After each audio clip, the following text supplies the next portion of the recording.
Je vous souhaite la bienvenue dans En cas de tracas. Ici, on parle d'alimentation émotionnelle, sans détour, sans tabou et toujours avec nuance. Je suis Julie Rojon, votre hôte, formatrice, autrice et spécialiste de cette thématique complexe. Ce podcast, je l'ai créé pour toutes celles et ceux qui veulent comprendre ce qui se joue dans leur rapport à la nourriture et aussi pour les pros qui les accompagnent. Parce que derrière ce que l'on mange, il y a ce qu'on ressent, il y a ce qu'on vit. Manger est un langage, apprenons à le décoder ensemble. Et avant de vous laisser à cette écoute passionnante avec mon invité du jour, Charles Brumeau, j'ai le plaisir de vous annoncer que je vous offre une ressource qui fait partie intégrante de ma formation. C'est un des 230 outils que je mets à disposition. Qualifier ses valeurs autour de l'alimentation. Alors pour le télécharger, rien de plus simple, vous avez le lien dans les notes de cet épisode.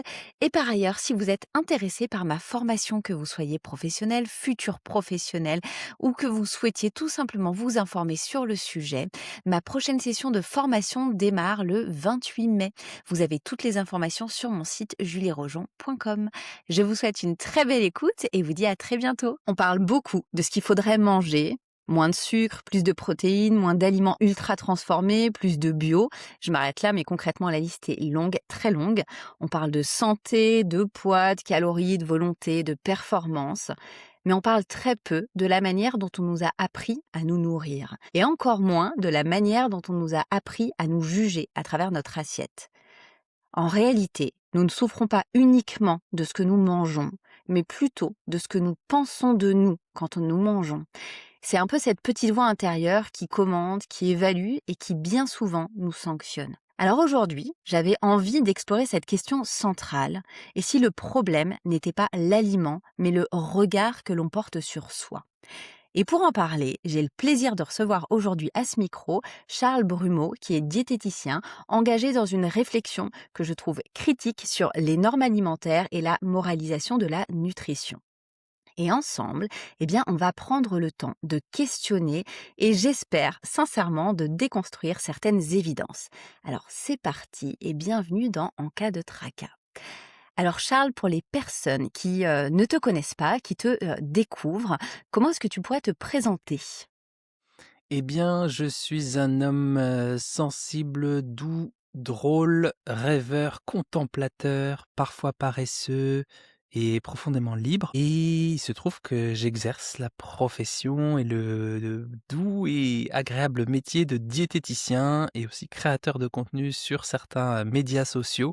J'ai été journaliste pendant, 15 ans sur les sujets de forme, santé, bien-être, bien manger, bien se nourrir, tout ce qui nous occupe aujourd'hui.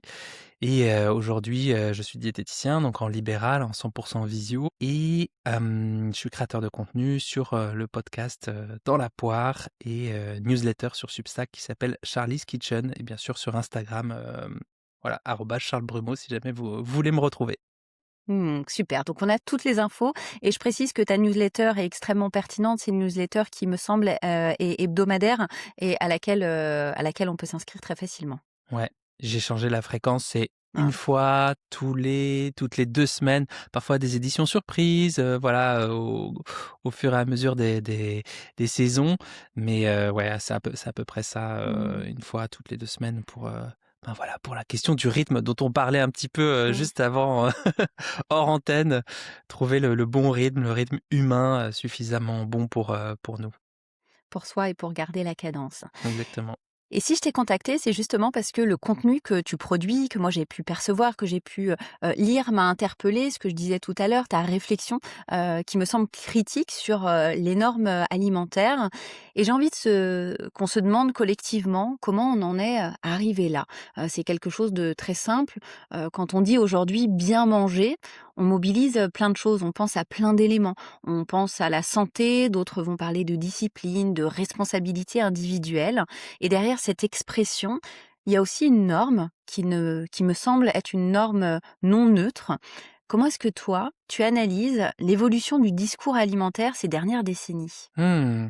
Intéressant parce qu'il y a quelques jours, j'ai publié un ouvrage numérique qui s'appelle le Crudibook sur, les crudités, des crudités pour en gros réconcilier les gens avec, les crudités, même l'hiver de façon, associative, conviviale et agréable et douce pour les papilles et tout, pour pas seulement juste que ça soit, ah, et le navet et les carottes, c'est bon, on a compris. Et dedans, j'avais mis des anecdotes culturelles sur, l'évolution du discours sur les crudités précisément à travers, les siècles et les âges. Et en fait, j'allais te dire, mais ouais, c'est assez, assez récent le discours alimentaire. Et en fait, non. Mmh.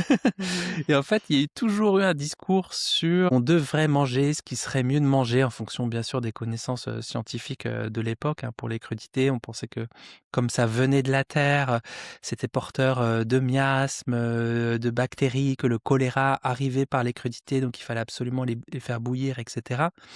Mais pour en revenir à une période plus récente, j'ai l'impression qu'on est passé de je mange ce que je peux, c'est-à-dire, la période un peu de la guerre et de l'après-guerre où il y avait, de la pénurie, du rationnement et donc, l'activation du mode survie, à tu es ce que tu manges. Petit à petit, en fait, longue prise de conscience que l'alimentation était vecteur de santé individuelle et collective.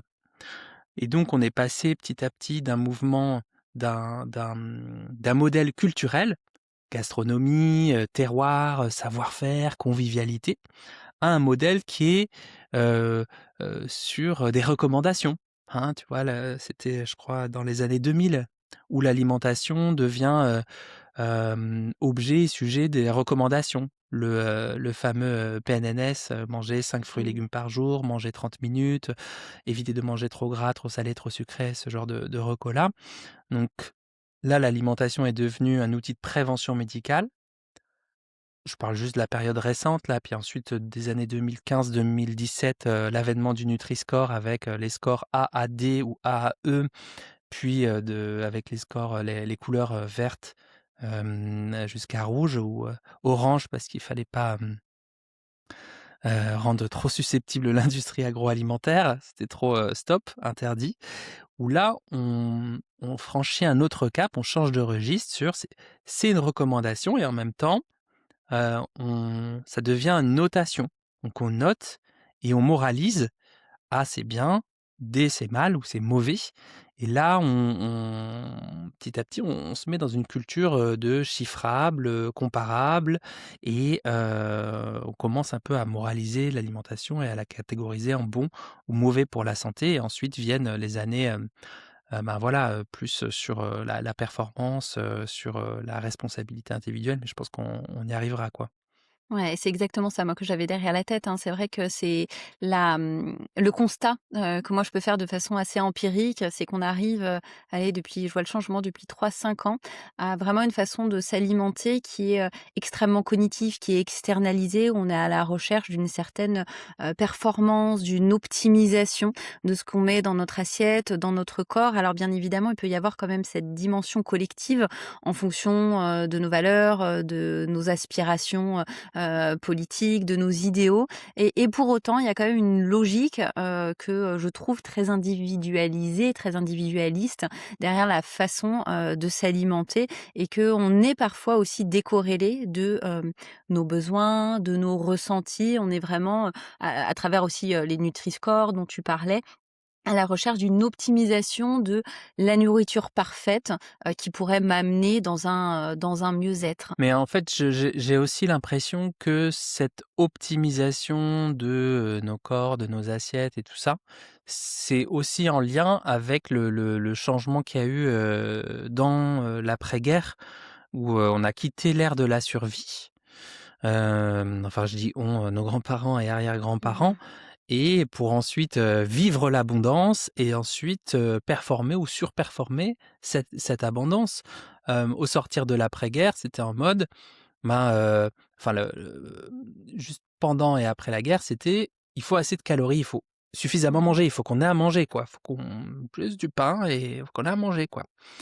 Et après ça a été plus jamais ça, plus jamais on veut connaître, ouais, Le cette rationnement et la faim. rationnement, la Mmh. pénurie, le manque et tout. Et donc, on s'est mis dans un modèle, c'est pour ça que je faisais le lien avec ce que tu disais sur, ben, on a optimisé d'abord, la biologie des sols mais aussi la biologie de nos besoins. Mais d'abord celle des sols, donc on est parti de ce qui nous nourrit avec, ben, les années les 30 glorieuses, voilà, remembrement, on enlève les haies, on cultive de grosses parcelles, on passe d'une agriculture paysanne à une agriculture productiviste, on mécanise tout. Les engrais chimiques, essor de l'industrie alimentaire, je vais pas tout refaire, mais là, on a valorisé l'exploitation intensive du truc et à la fin, c'est arrivé avec, les années 80, les années fric, puis après, où genre, bah, là, la performance individuelle, c'est super important et tout et ensuite aux années 90-2000 où on a eu de plus en plus de données sur, et d'études surtout, liées à la nutrition, sur les effets des nutriments sur le corps et tout. Et petit à petit, ben, comme on a affiné les recommandations et au fur et à mesure qu'il y avait de plus en plus d'infos, ben, on a été capable de formuler des recommandations et donc, à partir de les instances se sont dit: «À partir du moment où vous avez les infos, c'est à vous de faire le job.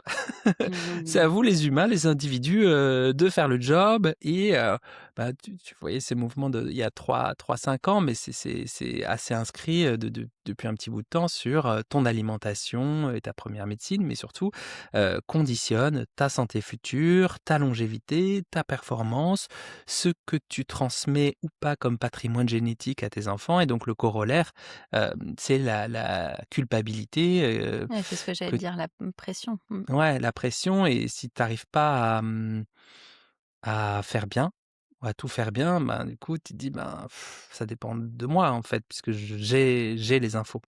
Mmh. J'ai les infos si je suis à même, de me préoccuper de ces questions-là. Et moi, il y a quelque chose un élément, vraiment qui m'interroge beaucoup avec toutes ces allégations santé. C'est vrai que j'ai tendance à dire aujourd'hui, on ne peut pas ignorer l'impact de notre alimentation sur notre corps, voilà tout ce que tu disais aujourd'hui. Et pour autant, j'ai la sensation que c'est quand même des informations qui sont, données à, une partie, de personnes qui sont privilégiées, qui ont la capacité de traiter ces informations, qui ont la capacité, logistique, le temps de s'intéresser à ces sujets-là. Et j'entends tout ce que tu dis dans, l'évolution de ce qui s'est passé depuis l'après-guerre, l'avènement, scientifique, toutes les connaissances et cetera. Et pour autant, j'ai quand même la sensation qu'il y a, quelque chose qui se joue, au niveau, de l'individu, de l'accès à la connaissance et de la différenciation qu'on pourrait avoir en fonction de son milieu social et des préoccupations qu'on pourrait avoir. Ben, oui, c'est un peu, en fait, petit à petit, mais c'est comme, ça m'évoque, en fait, que l'alimentation est le nouveau langage social, Mmh. mais comme le sont, nos vêtements, nos voyages, nos destinations. Est-ce qu'on a des AirPods ou est-ce qu'on n'a pas d'AirPods? Est-ce qu'on a un peu tout ça? Et c'est l'ouvrage de Pierre Bourdieu qui est donc, sociologue français et qui en parlait à la fin des années 70 dans, 70 pour nos amis, belges et suisses, dans un ouvrage qui s'appelait «La distinction» et en gros, si on applique ça à l'alimentation, c'est que, notre capacité, à respecter ou à ce que l'info arrive à nous dépend de notre capital, social, économique, culturel et historiquement, les classes, sociales plus défavorisées, ont privilégié plutôt des aliments énergétiques, des aliments, rassasiants, des aliments, qui donnaient l'énergie pour faire un travail plutôt physique et les classes supérieures ont valorisé, le goût, la légèreté, la maîtrise et aujourd'hui, j'ai l'impression que la distinction la plus, celle qui persiste, elle est moins au niveau de la quantité puisqu'on est dans une société plutôt d'abondance pour la majorité d'entre nous, même si hello, il y a quand même 10 millions de pauvres en France, en tout cas sous le seuil de pauvreté, mais par, tout un tas d'indicateurs symboliques comme, le bio. Le local, Mmh. le sans additif. Est-ce que tu fais des produits bruts ou pas? Est-ce que tu as des règles spécifiques, intolérance ou autres et cetera? Et tu vois bien que sortir un fast-food, dans le train ou sur un banc, ça a pas la même charge symbolique que sortir son petit Pokéball healthy avec des bons gras, une bonne petite sauce et cetera, et même chose si tu arrives avec un plat industriel au bureau ou un plat, fait maison parce que toi, tu fais des tubes et que toi, tu tiens à ta santé. Hem Je voudrais pas forcément dire que bien manger, c'est forcément du contrôle. Bien manger, c'est forcément une injonction. Il y en a plein qui, sont heureux et contents de bien manger. Ce que j'aimerais dire, c'est que, ces normes-là, elles reposent sur, des ressources économiques, culturelles, temporelles, hein. Et ces ressources sont inégalement distribuées parce qu'on a des politiques en France qui distribuent inégalement les ressources et qu'on voit au fur et à mesure des décennies un accroissement des inégalités sociales. Et donc, tu vois, quand je disais temporel, ben, le fait maison, le truc, quand on a plein de gens à la télé ou sur les médias sociaux qui disent: «Ben ouais, quand même, il faut manger brut, la plupart du temps» et tout ça, mais il faut pouvoir avoir, Le la loisir culture de le faire. culinaire, déjà le loisir de le faire, mais la culture culinaire, Mmh. savoir comment, ce qu'est, une légumineuse, tout le monde ne sait pas ce que c'est, la richesse en fibres, le truc, le machin, encore moins de la faire pré-tremper, pendant la nuit, pré-germer, machin. Le temps pour, assembler les aliments, la charge mentale d'y penser, bien sûr, la charge mentale, globale et la charge mentale alimentaire et cette charge mentale-là encore aujourd'hui repose, à majorité sur, les femmes, sur le fameux: «Qu'est-ce qu'on mange ce soir?» «Bah, je sais pas, ce que tu veux», voilà.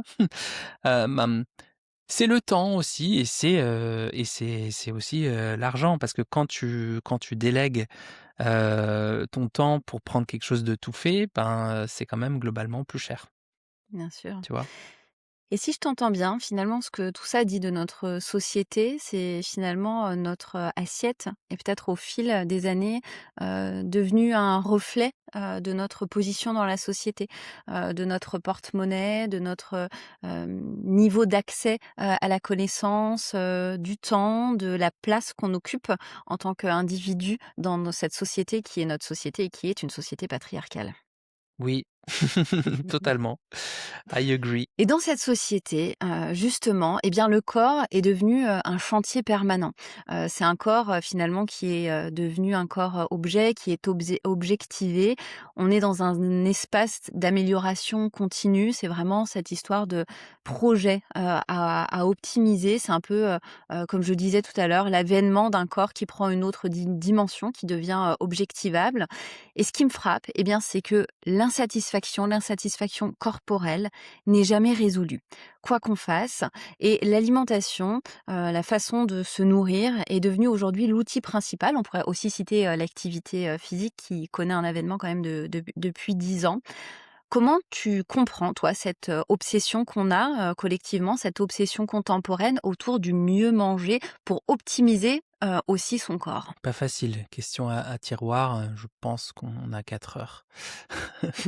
En fait, sur le mieux manger, ce qu'il y a, c'est qu'aujourd'hui, l'info vient à toi et c'est pas toi qui viens forcément à l'info. L'info vient à toi via les notifications, via les médias sociaux, via les comptes auxquels tu es abonné, ou via même, bah, les discussions: «Ah, tu vu le dernier scandale du cadmium?» ou autre. Et donc on a plus d'infos, voilà, je sais pas si on est vraiment, câblé pour traiter cette masse d'informations et de pop-up et de notifications autour du bien manger. Après le mieux manger, on verra, mais déjà le bien manger. Donc c'est quand même un peu légitime étant donné que, et les infos et la situation qui génère ces infos sont anxiogènes. Tu vois? Quand on nous dit: «Selon les territoires où vous habitez, heu, l'eau du robinet peut poser problème, on vous recommande, tel et tel truc, telle et telle, façon de vous hydrater». Puis l'eau en bouteille, ben, au niveau des microplastiques, des PFAS, c'est pas super jojo.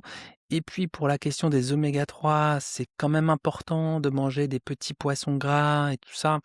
Et en même Mais pas temps, trop. pas trop, même les poissons gras sont quand même un tout petit peu contaminés, donc faut faire attention et tout.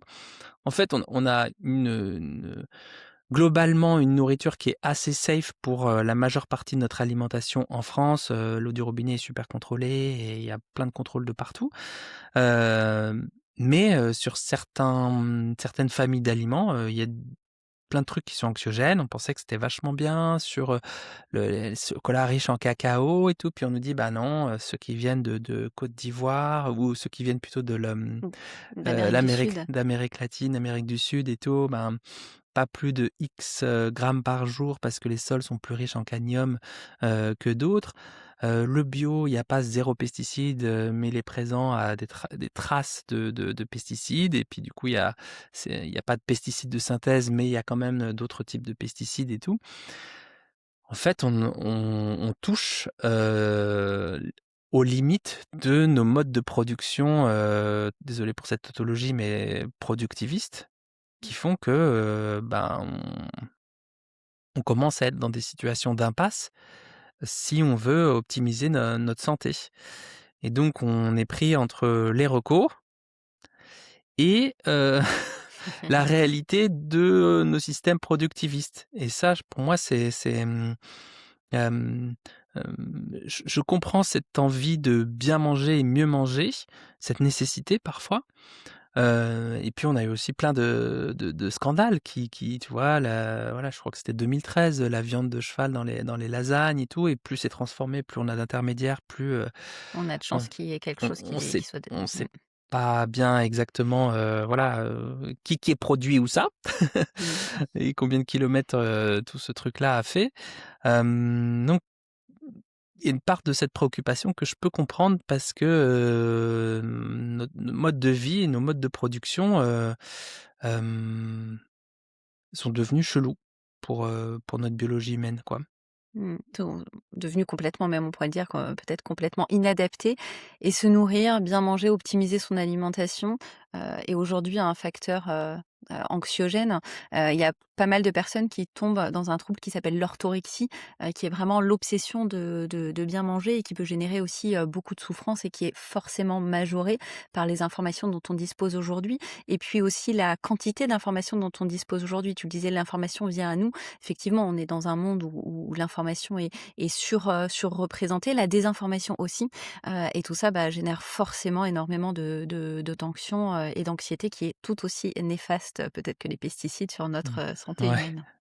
ouais, l'orthorexie, c'est pas un trouble Oui. des conduites alimentaires, je le dis Mmh. pour les pros de santé qui nous Mmh. écoutent. Oui, on le sait, mais on le redit, y a pas de souci. Mmh. Mais c'est, voilà, qu'est-ce qu'on pourrait dire? Est-ce que Une c'est souffrance liée à ouais, l'alimentation. voilà, ouais. Ah, Mmh. l'obsession, pas super saine de manger sain, de vouloir manger sain tout le temps, toujours dans tous les Mmh. contextes, quoi, et tout le blabla Ouais. mental et les émotions désagréables et inconfortables que ça peut, générer, et les comportements, bien sûr, comme switcher l'apéro, comme, ne plus se rendre et ne plus voir ses amis. Exactement, l'isolement social qui est très représenté, dans Mmh, dans l'orthorexie. mmh. Et c'est vrai que tu fais bien de stipuler ça. C'est vrai que dans ce podcast, on parle plus alimentation émotionnelle, troubles avec l'alimentation et moi, parfois, je fais des raccourcis en disant troubles alimentaires. Pour moi, il y a les troubles des conduites alimentaires qui sont effectivement, diagnostiqués par le corps médical, qui sont, comment dire? Réglementés. Voilà, il faut, bien évidemment, pour être Avec des diagnostiqué, critères et tout, ouais. voilà, des Mmh. critères, c'est le mot que je cherchais, merci, des critères et pour autant, il y a plein d'autres situations, qui font que le rapport à l'alimentation peut devenir, extrêmement Totalement. souffrant. Des troubles, subcliniques, hein, qui passent un peu en dessous du Ouais. radar, des books, des Mmh. livres, mais qui sont Et là. qui sont bien présents. Mmh. Mmh.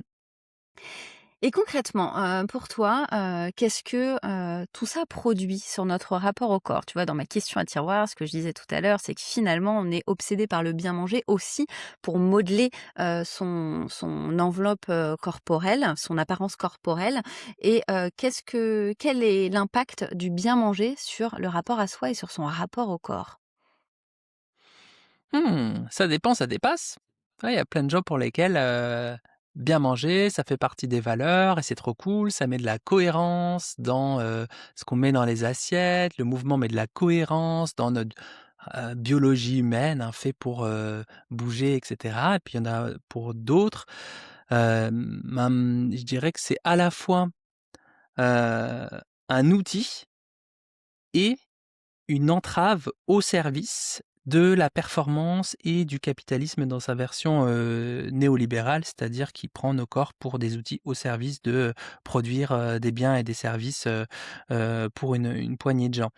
En fait, un out je dis outil parce que, hem, il faut que le corps soit en bonne santé pour produire. Un corps en bonne santé, c'est un corps qui est capable, un corps, alors il y a même si la majorité aujourd'hui des travaux sont moins physiques qu'avant, mais c'est quand même un corps qui est capable de, subir, hem, les exigences du rendement, du surtravail, de se pointer à l'heure, de, faire exactement ce qu'on lui dit de faire et voilà, avec tout le narratif, notamment, sur, le narratif de nos politiques sur: «Ah machin, Gabriel Attal, travaille, et ne dort que 6 heures par nuit, quel surhomme» et cetera. C'est trop génial. Donc en gros, un outil au service d'eux et c'est à la fois une entrave, en tout cas les besoins de notre corps quand se connecter aux besoins de nos corps, c'est aussi une entrave, parce que, justement, le la l'organisation de la société, l'organisation de la vie, heu, exige, de la performance, exige, de produire, de faire, du matérialisme, de quelque chose de mesurable. Or, avoir faim, se rassasier, manger, faire la sieste, se reposer, contempler, souffler, respirer, se relaxer, c'est pas quelque chose qui est monétisable, c'est pas forcément quelque chose qui est mesurable et en fait, quand on arrive à se connecter aux besoins de nos corps, ben, on se rend compte que, tiens, on a besoin de repos. Tiens, on a des besoins qui sont pas suffisamment nourris. Tiens, mes 10 derniers repas sur, une échelle de 1 à 10, ouais, pas ouf au niveau du plaisir, sensoriel, visuel, odorat, gustatif. Tu as déjà à cœur de vérifier ce paramètre-là et donc on se rend compte que, bah, notre système est devenu, anti-expression de nos besoins. On le voit avec, le burn-out, on le voit avec, le l'ex-CEO de Netflix, qui disait, «Mon seul ennemi, c'est le sommeil», sous-entendu votre sommeil. Donc en fait, moi je vous pousse des séries et des films avec, des cliffhangers, donc des petits trucs situés à la fin des petites narrations situées à la fin de l'épisode pour que vous ayez absolument envie de d'ouvrir le suivant, même si vous avez vos paupières lourdes qui cherchent à vous dire: «Dors, dors». Et en 2013, il y avait un bouquin qui s'appelait, Le capitalisme à l'assaut du sommeil, c'était de Jonathan Crary, qui documentait comment, l'armée américaine avait financé des recherches sur la base d'un oiseau qui était capable de faire énormément de distance, de migration et de très peu dormir par rapport à d'autres espèces et donc ils avaient investi, quand même plusieurs millions de dollars sur, bah, c'est super important, c'est fascinant, de comprendre comment cet oiseau-là, il arrive à quand même voler, à très peu dormir, à se recharger aussi vite et tout et en gros, le but, c'était quand même de pouvoir l'extrapoler à l'être humain puisque une des dernières ressources qui n'est pas accessible à, ce qu'on veut nous faire vendre, nous faire faire et cetera. C'est notre sommeil parce que quand on dort, on ne produit rien. Au Mmh. service de ce fameux capitalisme et de ces personnes en fait qui ouais, qu'on peut appeler les dominants sans gros mots et donc c'est les dernières limites biologiques à l'exploitation économique là, c'est 8 heures de temps, 7 heures, 8 heures, 9 heures pendant lesquelles l'être humain ferme les yeux, se recharge, se repose. Là, si on pouvait y accéder, si on pouvait mettre des petites électrodes, sur, pour faire du deep learning, voilà. On a ça, hein, qui commence à venir sur, essayer d'apprendre une nouvelle langue en se mettant des écouteurs le soir, la nuit pour ne pas se reposer, quoi. Donc, pour répondre à ta question, qu'est-ce que ça produit ce rapport, au corps et à soi? Hem, de la déconnexion de nos besoins. Mmh. Ouais. être décorrélé de ce qui se passe en nous, de notre expérience, de l'interoception, c'est-à-dire la perception interne de nos propres signaux, hein, faim, rassasiement, satiété, voilà ce que ça Bien produit, sûr. ouais. Ouais, il y a besoin primaire qui, là, je t'écoutais, faire la sieste, bien manger, prendre le temps, dormir la nuit. Heu, Autant de choses qui sont inhérentes à la vie d'un être humain et qui pour autant ne sont pas du tout mis sur un piédestal. Et moi, j'irais presque un cran plus loin dans ce que tu dis, c'est que finalement toutes ces injonctions qui nous poussent à moins dormir, à manger différemment, à manger sans avoir de plaisir, ça peut être aussi une machine à créer de l'insatisfaction,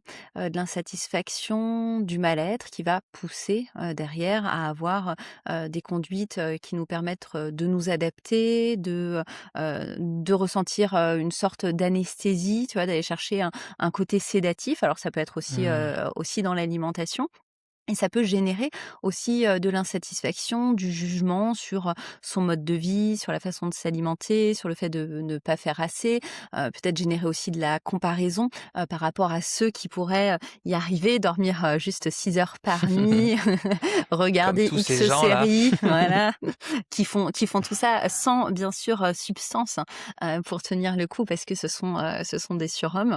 Voilà, pour moi, il y a aussi cette, vraiment fabrique, d'insatisfaction, voilà, qui peuvent être générées, de confiance en soi, qui peuvent être, atteintes, d'estime de soi et on peut parler aussi peut-être même, d'estime, corporelle qui peuvent être atteintes. Ouais et puis, en fait, chercher à s'adapter, à un système qui se fout de nos besoins, est-ce que c'est si adapté que ça, en fait, tu vois? Est-ce qu'on doit vraiment Mmh. poursuivre ça? Et c'est logique que ça soit insatisfaisant parce que c'est le but Bien sûr. que de Mmh. pas être satisfait et de pas être régulé, en fait, Mmh. de tout, ce système chelou et fou Bien évidemment, puisque tout ça nous pousse à consommer. et à nous prendre pour des consommateurs déjà. Mmh. Exactement. Ce que tu disais tout à l'heure, c'est finalement, qu'on apprend à se contrôler. On externalise plutôt que, d'être branché sur nos ressentis, ce dont tu parlais avec, l'interoception, hein. On peut en parler aussi bien au niveau des émotions, des ressentis, émotionnels, des sensations, et aussi des sensations alimentaires. Et on apprend, très tôt quand on parle, d'alimentation à classer les aliments. C'est très judéo-chrétien comme truc, hein, voilà. Il y a le bon, il y a le mauvais, il y a l'autorisé, il y a l'interdit et on apprend peu à reconnaître ses besoins, que tu évoquais. On peut parler de la faim, du rassasiement. Le rassasiement, c'est la sensation de non-faim. La satiété, c'est le temps, qu'on tient, sans avoir faim. On oublie aussi la frustration, le plaisir. Tout à l'heure, tu évoquais le fait d'avoir faim et de ressentir la faim pour ensuite manger. Comment tu comprends, toi, vraiment cette dissociation, que tu explicitais très bien entre le savoir nutritionnel aujourd'hui qui est abondant, qui peut aussi être, anxiogène et l'intelligence corporelle, tu vois? Vraiment l'écoute de ce qui se passe à l'intérieur de nous? Comment je comprends cette dissociation? Je t'avoue que je la comprends pas. Bah, ouais, on est Je un suis peu, dans ce entre monde, je 2 suis dans chaises, quoi. cette société, tu vois? Et je comprends pas bien, Mmh. pourquoi, tête, cœur, corps, esprit sont dissociés et mis dans des cases alors que c'est un flux, une énergie qui demande qu'à circuler. Alors déjà, le fait heu, tu vois, apprendre à classer les aliments, tout ça, je sais peut-être que ça a changé, mais j'ai pas vu qu'il y avait de grands plans d'éducation nutritionnelle qui soient donnés par, les diététiciens et diététiciennes, les pros de la nutri, indépendants, des filières. Ça, je j'ai pas vu que ça soit encore, le cas en primaire. J'ai vu que c'était à l'étude, mais bon, la question de l'indépendance Se questionne. se pose, ouais et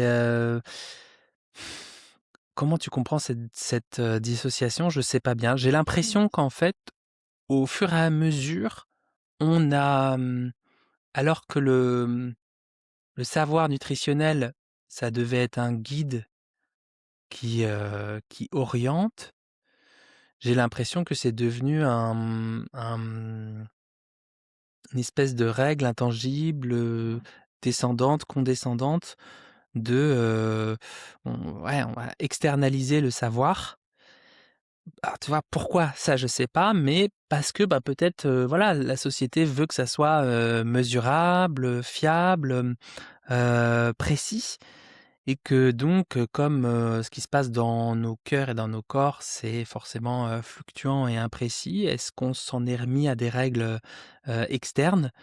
Ouais, peut-être aussi pour, tu vois, pour l'édification des politiques publiques, avoir des repères, des trucs, un peu basiques, comme c'est plus mesurable et ben, c'est plus fiable par rapport à ce qu'on ressent. Tu vois? Est-ce qu'on pourrait concevoir une mesure dans le PNNS, qui soit, voilà, le rassasiement survient quand on a moitié moins plaisir de ce qu'on mange? Tu vois? Est-ce qu'on pourrait imaginer ça? Je sais pas. Mmh. Est-ce que ça serait intelligible? Tu vois, ça serait pas forcément applicable dans tous les contextes pour celles et ceux qui le sentent plus, pour celles et ceux qui ont des TCA et tout. Bon, 5 fruits et légumes par jour, c'est peut-être Mmh. plus basique quoi, plus compréhensible que tout ça, mais ouais, je t'avoue que je Ouais, c'est je très complexe en même temps, comme question. Je savais qu'en la notant, ça allait faire débat et la sensation que moi j'ai là en t'écoutant, ce qui me vient, c'est que aussi la société dans laquelle on est, notre contexte de vie, depuis, 10-20 ans est quand même, on le disait tout à l'heure, est anxiogène, est fluctuant, est impermanent et l'humain a besoin de compréhension, a besoin de se raccrocher à des éléments qui sont, tangibles et finalement mes émotions, elles peuvent passer en second plan alors que les émotions, tout comme, enfin, je veux dire, en tant qu'humains, nous sommes des animaux, nos décisions, devraient être prises en partie grâce à nos émotions, c'est notre GPS de vie et pourtant, on va se raccrocher davantage à notre raisonnement, à l'aspect cognitif qui est aussi assez symbolique de la société dans laquelle, nous on évolue aujourd'hui, en tout cas, en Occident et c'est vrai que moi ce décalage, cette dissonance, j'explique aussi par, l'avènement de notre fonctionnement dans la société dans laquelle on vit, où on va se raccrocher, voilà, à quelque chose de rassurant, comme tu le disais tout à l'heure, on va pas nécessairement s'écouter, on va aller vers un raisonnement qui est, rationnel, qu'on pourrait nommer de cartésien, même si on a mal compris, ce que voilà, ce que voulait dire Descartes, mais en tout cas, cartésien avec le sens, tel qu'on l'entend aujourd'hui et moi, à mon sens, c'est pour ça qu'il y a vraiment un glissement et un oubli, de ce qu'on ressent et on oublie aussi, de se faire confiance parce que c'est pas nécessairement ce qu'on nous apprend et ce qu'on nous a appris. merci d'avoir, complété. Je pense aussi que le cerveau humain aime réduire l'incertitude. Or, comme on n'est pas formé dans l'enfance ou, tu vois, les émotions, soit elles sont niées ou enfin, peut-être ça est en train de changer avec les générations de J'espère. parents aujourd'hui sur, ben, c'est pas un problème d'avoir une émotion, c'est pas un problème de pleurer ou d'être en colère, ça traduit quelque chose, ça veut dire quelque chose. Ben, peut-être qu'on arrivera un peu mieux à se servir de ce GPS-là et que, on apprendra à mieux tolérer, ces courants d'ondes plus ou moins, hem, incertains ou certains ou fiables ou pas, mais pas à les considérer comme des problèmes et comme des trucs, dont il faudrait se méfier. Et là, du coup, peut-être qu'il y aura un rééquilibrage avec, ce qui se passe en nous. Tu évoquais tout à l'heure la culpabilité, que peuvent générer, ce flot d'informations, constant, voilà, qu'on a, jour après jour et la culpabilité se joint bien souvent à la honte. La culpabilité, c'est, pour celles et ceux qui auraient besoin d'avoir une compréhension plus fine, la culpabilité, c'est que je vais remettre en question ce que j'ai fait. Donc je vais ressentir, de la culpabilité parce que, j'ai pas assez bien mangé. C'est un jugement sur ce que j'ai fait. La honte est un jugement sur qui je suis. Et la honte, et la culpabilité sont extrêmement présentes dans notre assiette. C'est la culpabilité d'avoir trop mangé, pas assez mangé, d'avoir perdu, le contrôle, de pas avoir réussi, la honte d'avoir un corps qui ne correspond pas à des standards, qu'on nous impose, aujourd'hui, la honte de son propre corps et de ses comportements. Comment est-ce que toi, tu le rôle justement ou les rôles de la honte et de la culpabilité dans le système, dans notre système alimentaire actuel? Mmh. Mais en fait, la honte, c'est une émotion qui isole. C'est une émotion qui est, déjà c'est, grande détresse, hein, la honte, c'est vraiment pas facile à vivre. Mmh. C'est, une émotion qui peut se réactiver par rapport à ce qu'on a vécu dans l'enfance, dans l'adolescence, voire à l'âge adulte. On peut avoir, une honte externe, donc par rapport à ce qu'on pense de soi, sur notre identité, mais aussi une honte interne, donc à ce que les autres pourraient projeter, sur soi. C'est une émotion qui a besoin du secret, de l'isolement et du silence pour, prospérer. Souvent, tu vois, on reste dans on se met dans notre coin et on est ouais, elle active les 3 F, tu sais, les flight, freeze, free? Flight? Fight? Ouais, bon bref, tu combats, tu fuis ou tu tu tranquille là. Et enfin, t'es pas tranquille, t'es plus, couché carpette. C'est les 3 F de la «survie» entre guillemets. Alors comment j'analyse ce rôle dans le système alimentaire actuel? Bah, le système alimentaire ou en tout cas la diète culture est une machine, si je prends l'angle de la diète culture, c'est une machine à produire à la fois de la honte et de la culpabilité puisque, on est une mauvaise personne si on n'a pas fait ci ou si on n'a pas fait ça ou si notre corps est pas, correspondant aux standards de beauté actuels. Donc, de là à dire que le système a besoin de la honte pour prospérer, il n'y a qu'un pas que vous franchirez ou non, Mmh. chers auditeuristes de En cas de tracas. Mais, ouais, je pourrais dire que, j'aurais pas vraiment analysé le rôle de la honte. Le rôle de la honte, c'est Mmh. peut-être de en fait, quand on est honteux, on est replié sur soi, on n'est Et pas on en cherche des lien solutions. Ouais. ouais, on n'est pas en lien avec, ses besoins profonds, ce qui circule en soi, ni en lien avec les autres, qui est un autre des besoins humains. En fait, on se coupe de nos besoins fondamentaux et donc, quand la phase de, survie termine, on est en mode: «Bon, allez maintenant, qu'est-ce que je fais pour me débarrasser, de ce comportement, de cette habitude, de mon corps qui est comme ça?» Et donc après,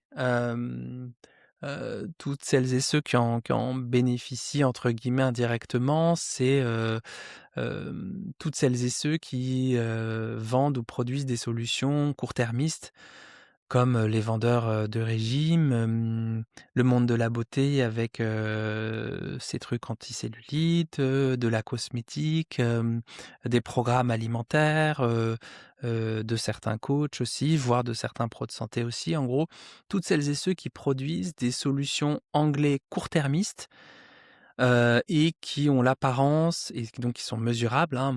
Moins 3 kilogrammes en 2 semaines, ben, c'est mesurable dans le temps et on a ce moins 3 kilogrammes à la fin des 2 semaines et donc parce que, le cerveau va vouloir revenir à des certitudes quoi, des trucs sur lesquels il peut s'appuyer et donc au sortir de la honte, il y aura, «Allez maintenant, on y va, on se reprend, on est lundi matin, on fait ci, on fait ça et on remet d'équerre, jusqu'au prochain craquage». Mmh.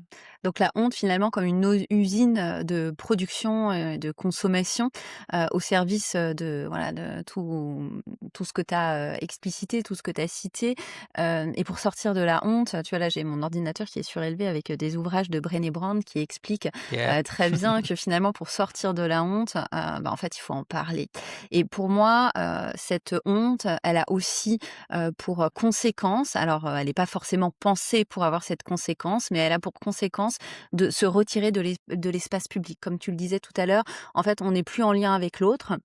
On est, centré, heu, vers son mal-être et c'est bien normal parce que la honte, pour toutes celles et ceux qui l'ont déjà ressenti, c'est, une émotion, une sensation qui est, vraiment, dévorante et qui génère énormément de souffrance et à ce moment-là et ben, en fait, on s'émancipe pas, on n'occupe pas l'espace public, on ne peut pas, faire corps avec la société parce qu'on n'en a pas la capacité et encore une fois, c'est bien normal, mon discours n'a pas pour vocation à faire culpabiliser, qui que ce soit, mais finalement, on vit, comme tu le disais disait, un peu reclus, à la recherche de solutions miracles qui vont, alimenter son mal-être et finalement c'est un cercle qui est, absolument infernal. Un des premiers trucs en consultation, c'est de valider le fait que la personne est prise au piège et que c'est dur d'être prise au piège et de se sentir démuni, quand ça se passe, quoi. Comment on est, incompris, donc vraiment déjà, s'il y a des pros de santé qui nous écoutent, de voilà, de vraiment, créer un espace pour, accueillir notre part de vulnérabilité face à la honte, accueillir la honte, quoi, en fait, de pouvoir la récolter, l'accueillir, la regarder et ensuite observer, vis-à-vis de notre patient, ben, comment la honte impacte les différentes sphères d'investissement, de sa propre vie. La relation à soi, la capacité à prendre soin de soi par, l'alimentation, par la contemplation, par la musique, par, le lien à l'autre, la capacité à aller vers les autres, voilà. Pouvoir se dire: «Bah, tiens, quand vous êtes en plein dans la honte, là, plein phare dans la honte, comment c'est pour vous? Qu'est-ce qui se passe pour vous?» Et puis ensuite peut-être, pouvoir, faire atterrir, le ou la patiente ou le ou la personne dans les différentes parts de soi. Ah, dans la honte, il y a peut-être une part qui est super critique par rapport à ce que vous avez fait, par rapport au chocolat là. Puis il y a peut-être une part de vous qui était en souffrance et c'est votre part vulnérable. La part qui avait besoin de réconfort par rapport à ce chocolat parce que la patron ou la patronne, elle était un peu dure en ce moment, quoi. Voire complètement toxique. Petit cœur pour, et Mmh. pensée pour Maël, le tréma, heu, avec toute cette affaire de maire du 12e, du management toxique. Bref, il y en a plein d'autres. Et puis il y a une troisième part, la part de bienveillance qui chercherait à s'ouvrir, à faire preuve d'optimisme. Et ben justement, le comment tu disais comment, sortir de la honte, en fait, c'est essayer de faire alliance avec ces 3 parts. C'est vrai qu'au début, ben, la part critique, c'est comme si elle avait un énorme haut-parleur, elle disait: «Tu qu'une merde, t'es nul, t'as Mmh. encore fini le chocolat, donc tu es une mauvaise personne et voilà et je vais te dire ça et ça n'arrivera jamais, que tu sois une bonne personne» et voilà, elle prend tout l'espace quoi, vraiment c'est elle a un haut-parleur, elle a en plus un projecteur qu'elle vous braque sur la face quoi et donc les 2 autres parts, celle qui essaye d'être en lien avec sa part de souffrance, bah ouais, moi je me sens en souffrance quand tu dis ça, c'est dur à vivre. Puis la part qui aspire quand même à être, quand même globalement un peu plus douce avec soi, ben, elle a pas trop droit au chapitre. Et déjà de voir qu'il y a, pas juste la honte qui arrive comme un gros paquet dans le cœur, pouvoir se dire: «Bah, tiens, il y a plusieurs parts en moi» et pour l'instant la part critique a un gros haut-parleur quoi, elle parle vraiment plus fort. Tiens, qu'est-ce que ça donnerait si je donnais un peu plus de place à la part qui aspire à être un peu plus douce? Bah, déjà ça permet de recirculer, de respirer et que ça tu vois, de pouvoir, réguler Mmh. une partie de la honte, quoi. Et ce que tu évoques, c'est un outil de contextualisation, qu'on utilise beaucoup en TCC, en thérapie cognitive et comportementale.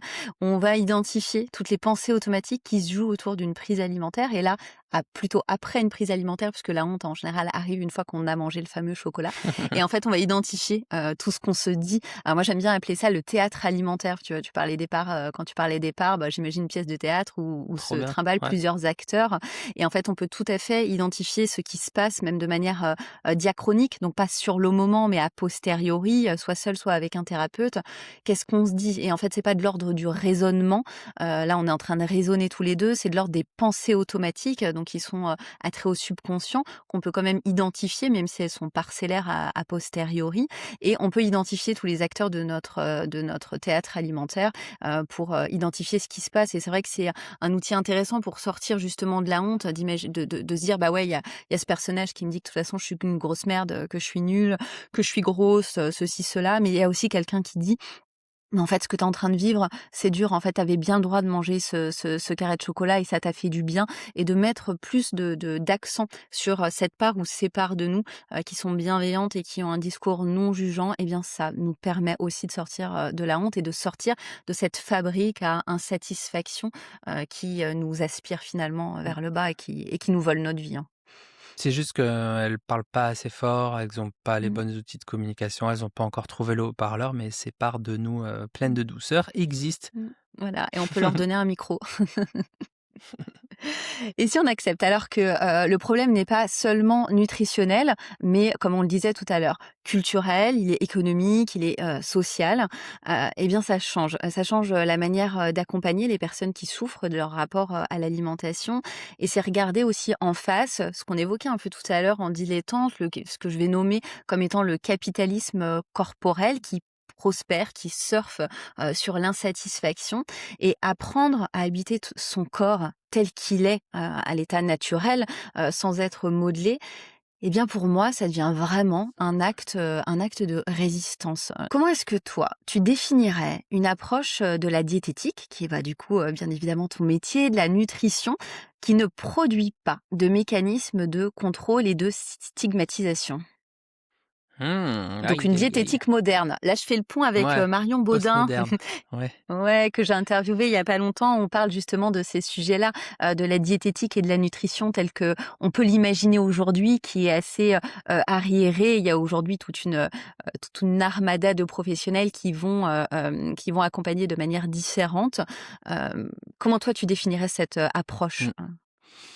Mmh. Déjà, micro-insiste sur ta question, le terme de contrôle en soi me pose pas de difficulté dans le sens où est-ce que, tu vois, il y a des manières de contrôler son alimentation qui produisent des conséquences adaptées, ajustées, et bonnes pour soi, tu vois? Mmh. Si samedi matin, je veux, casser mon record aux 10 kilomètres, je vais avoir intérêt à contrôler mon alimentation la semaine d'avant, particulièrement les 48 heures, particulièrement le repas d'avant ou la veille parce que pour, aller sur l'optimisation du confort digestif en course et de la performance et tout, et pour autant ça servira à quelque chose qui compte pour moi, c'est-à-dire, casser ce record sur les 10 kilomètres. Même chose si je dois avoir une prise de parole en public, et que, ben, peut-être que le repas d'avant, j'ai pas forcément intérêt à manger, des nems, plus une mini pizza, plus des épices, plus du café, plus du chocolat, CF, RGO qui pourrait,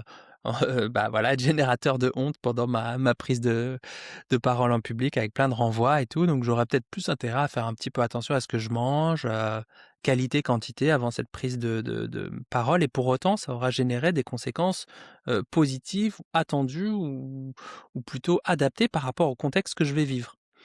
Donc c'est pas toujours, mal de contrôler son assiette, même Ouais, si, c'est vrai que voilà. moi je parle, je pense que ma question était orientée parce que moi quand j'entends contrôle, j'ai tout mon poil qui se hérisse, mais c'est parce que ce que je mets derrière la définition du contrôle, et moi je vais plutôt parler de maîtrise, et effectivement je suis Ouais, tout à fait d'accord avec toi. En fait, il y a plein de moments où on pourrait maîtriser, et là ce que j'entends c'est que la notion de contrôle, peut être bénéfique, peut être bienveillante et peut être au service de soi, et ne veut pas dire nécessairement, se dénigrer, générer de la frustration. En fait, c'est un contrôle qui est positif et qui est au service, de ouais, notre vie.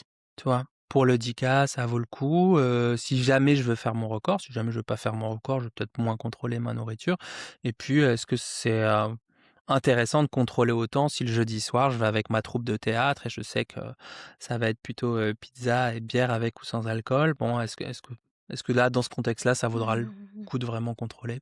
Pas tout à fait sûr. Ouais. Donc pour répondre à ta question, c'est pas facile. Elle est pas facile ta question. Hem, Moi, ce que j'entends quand même dans ton discours, c'est que finalement, c'est une diététique qui est nuancée et qui est au service de la personne et de ses accomplissements. ouais. Je partirais peut-être de c'est quoi vos besoins? Vous avez Mmh. besoin de quoi? Il y a les besoins biologiques, bien sûr, hein, les besoins puis les besoins du corps, les besoins du cœur, les besoins de nourrir, l'esprit et ouais, tout ça. Identifier ces besoins et voir, bah, tiens, quels sont les contextes, quels sont les environnements qui favorisent la réponse à ces besoins, et les contextes, les freins, les obstacles qui font que c'est beaucoup plus dur de répondre à ces besoins à ce moment-là. Et peut-être, ah ouais, si peut-être quelque chose qui serait central bah, justement de de décentrer, hem, la question du poids. Pas forcément le faire comme un une finalité, bosser, l'énergie, la relation à soi, la relation à l'alimentation, le fait de se sentir safe, en sécurité par rapport à ses choix alimentaires, travailler la confiance dans ses choix alimentaires, super important, et voilà, ben, peut-être, Ouais, remettre du contexte. Remettre du contexte sur ça veut dire en gros, moi je leur dis, ben, quand j'ai une patiente qui me dit: «Ouais, ben, moi, quand je rentre, chez moi, le soir, je fais ci, je fais ça, il faut que je défonce quelque chose parce que je me sens comme ci, je me sens comme ça». Gros, pressée, stressée, voilà et prête à à baffer tout le monde. OK, mais si je vous change de contexte, qu'est-ce qui se passe? Si Mélanie, je suis, magicien avec des super pouvoirs magiques et je vous envoie, voilà, dans un monde, dans une société où vous pouvez vous lever, à l'heure que vous voulez, travailler, avec un management non toxique, le nombre d'heures du jour qui est bon, pour, les tâches que vous avez à faire, ni plus ni moins et que, les horaires sont coordonnés avec, la crèche, de votre enfant et que vous avez, au moins 2 heures pour faire le repas, la douche, tout ça, même 3. Voilà et que vous avez en plus le temps de faire, vos pas quotidiens si vous avez envie et tout ça. Comment c'est pour vous cette histoire de pain, fromage, défoncé le soir? Ah oui, mais là forcément, tu vois, la réponse est toujours: «Ah oui, mais là forcément, oui, bon non, là je fais pas du tout pareil». «Ah d'accord, donc c'est pas forcément lié à vous, vos qualités intrinsèques, Mélanie, c'est plutôt ouais, c'est peut-être une question de contexte cette affaire-là. OK, intéressant de voir quels sont les éléments qui favorisent ce contexte-là». Le SPM, les règles, le climat, la l'anxiété climatique, la pluie, le job qui est un peu stressant ou un peu pressant, le fait de pouvoir tout concilier en fin de journée, qui s'accélère, la 2e journée qui commence après la 1re sur, tenir sa maison, tout ça. Donc ouais, déjà le fait de partir et de revenir au contexte fait que, ben, il y a un meilleur partage des responsabilités, quoi. Donc finalement, c'est une approche qui est vraiment centrée sur la personne et qui se décentre de l'assiette. Ouais, mais on peut y revenir, tu vois, au Bah, contenu de bien sûr. l'assiette et tout, c'est pas Parce que mal c'est en important soi. aussi, bien Ouais, ouais, évidemment. ouais, Mmh. mais c'est plus genre, OK, ben, qu'est-ce qui se passe quand vous faites ça?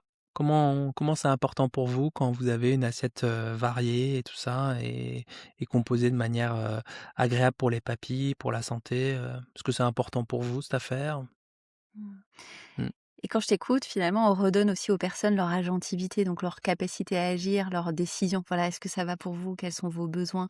Qu'est-ce que vous pourriez faire, hein? Tu vois, là, c'est les détails, que tu donnes et on sort finalement de cette, jungle nutritionnelle où, enfin, on nous dit quoi faire, et ce qui serait le mieux et en fait, on se place dans une position où on choisit quelle est notre meilleure façon de manger et contextuellement ce qu'on peut changer pour mettre en place cette meilleure façon de manger qui sert, ben, finalement, notre vie, notre corps, nos émotions, notre système de pensée et cetera et cetera. Pour compléter, si tu me permets, c'est, peut-être, déjà de tu vois, de rappeler ben, tout ce qu'on a dit sur les déterminismes du système, sur, le fait d'avoir conscience, des inégalités et des déterminismes et du fait que, ben, en fait, oui, on manque de temps parce que, ouais, la semaine de 4 jours et de faire, non pas la semaine en 4 jours, mais la semaine de 4 jours, par exemple, bah, tout le monde l'a pas. Le fait de prendre conscience de ça, c'est déjà super émancipant en soi. Voilà, ça permet vraiment de clarifier le partage de ce qui relève de l'individu, des structures, de domination de la société. On se dit pas genre, «Ouais, ben, du coup, ouais, ben, si d'autres y arrivent, pourquoi pas moi?» Bah, non, d'autres ils sont un capital social, culturel, économique différent du tien et c'est peut-être pour ça aussi qu'ils y arrivent, quoi, donc ça permet quand même de relativiser, de déculpabiliser un peu, de nommer tous les déterminants. Bah, on a de la pub, on a du Mmh. marketing, on a des infos, on a un système qui a intérêt à avoir des boucles qui interagissent, entre elles, quoi. Donc, heu, le danger, ce serait de se dire: «Bah, ah, si tout dépend du système, bah, moi, Je qu'est-ce que peux je peux rien faire. changer? Je peux rien faire», de pouvoir décourager les gens et tout. L'idée, c'est plutôt de partir de ça, du contexte et de se dire: «Bon, bah, moi, individu de ce système-là, de cette époque-là, Qu'est-ce que, qu'est-ce qu'est-ce que je peux faire? J'ai quand même des besoins, en fait, même au sein de ce système, j'ai quand même des besoins qui attendent d'être nourris, qui attendent d'être répondus et comment je vais pouvoir, bricoler?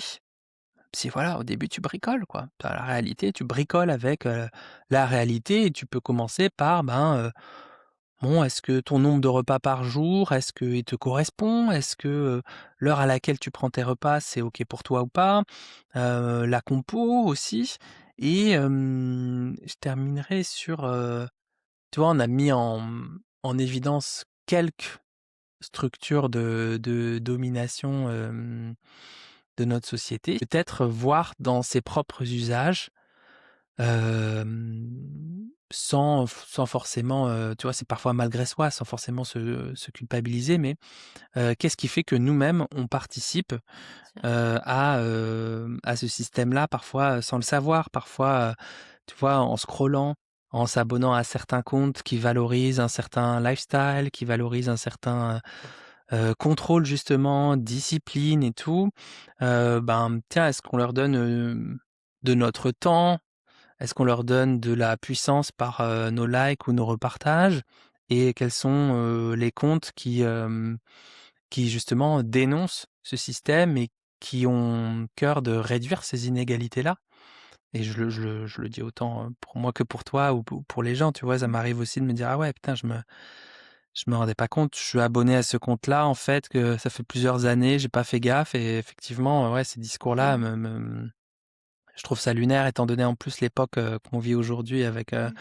avec, la montée du fascisme en Europe et en France, de pouvoir, aussi, se dire: Ouais, peut-être je vais soit unfollow, soit faire des posts qui parlent de ça, soit, agir autrement, quand je sors de chez moi» ou voilà, ça peut être des petites actions au départ, hein. Indignez-vous, hein, c'est peut-être le mot, commun, ouais, de s'indigner de ce qu'on vit, de se questionner, Ouais, nos propres pas pratiques, trouver ça normal, ouais, pas sûr, normaliser ça, ouais. bien Déjà. sûr, pour pouvoir changer. En tout cas, Charles, je te remercie sincèrement, pour le temps, que tu nous as accordé, pour, la qualité de cette, discussion. Comme Charles l'a indiqué tout à l'heure, n'hésitez pas à aller, du coup, consulter ses contenus si vous avez aimé, la qualité de son discours, la tonalité de son discours. Et puis, bah, écoute, Charles, je te dis à très bientôt et puis prenez bien soin de vous. Merci, très bientôt à vous. Merci Julie d'avoir pris ce temps pour, construire une trame de podcast, tourner le podcast, monter le podcast, publier le podcast. C'est pas facile, donc soutenez les créatrices de contenu. Merci. Mettez un petit mot sur, Spotify, un petit commentaire sur Apple Music, sur, YouTube, où que vous voyez le podcast et tout. Ça fait toujours chaud au cœur de lire, vos petits mots. N'hésitez pas, votre soutien n'est pas neutre et voilà, votre soutien n'est pas neutre. Je vais t'embaucher pour faire la pub, merci beaucoup. Et bel appétit de vivre et à très bientôt. Je vous remercie sincèrement d'avoir écouté cet épisode d'En cas de tracas. Si vous êtes professionnel ou que vous êtes en projet de reconversion et que vous souhaitez aller plus loin, ma formation Accompagner et créer sa propre méthode en alimentation émotionnelle est là pour ça. Vous trouverez le lien dans les notes de l'épisode. Et si le contenu vous a parlé, pensez à le partager ou à laisser un avis. Je sais, ça peut être pompeux d'entendre ça à chaque fois, mais ça compte vraiment beaucoup pour faire passer le message et pour permettre à ce podcast d'acquérir de la visibilité. Alors je vous dis merci et à très vite dans un prochain épisode. Et d'ici là, prenez soin de vous.